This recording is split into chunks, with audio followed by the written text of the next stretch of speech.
ছেলেটা প্রতিদিনই মায়ের গায়ে প্রস্রাব করে দিত।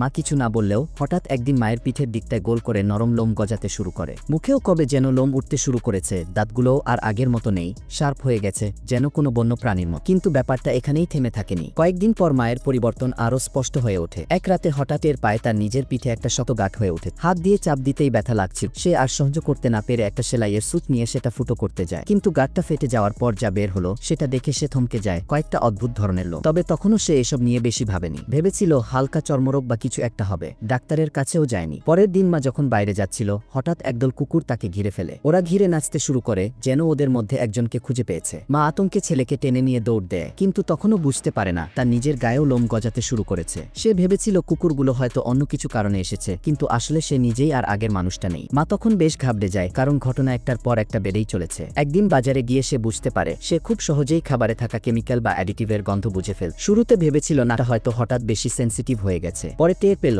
এটা তো কুকুরদের ক্ষমতা। তার শরীর আর ইন্দ্রিয়গুলো আস্তে আস্তে কুকুরের মতো হয়ে যাচ্ছে। আরও বড় ধাক্কা আসে তখন যখন মা ছেলেকে নিয়ে রেস্টুরেন্টে খেতে যায়। খেতে খেতে হঠাৎ মা মাথা নিচু করে প্লেট চেটে খেতে শুরু করে, আর মুখ দিয়ে ঘেউ ঘেউ শব্দ বের হতে থাকে। মা হতভম্ব হয়ে যায়। চারপাশের মানুষজনও তখন অদ্ভুত চোখে তাকাচ্ছিল। মা বুঝে যায় সবকিছু একদমই স্বাভাবিক নেই। তখন আর দেরি না করে মা ছেলেকে টেনে ধরে তাড়াতাড়ি সেখান থেকে বেরিয়ে যায়।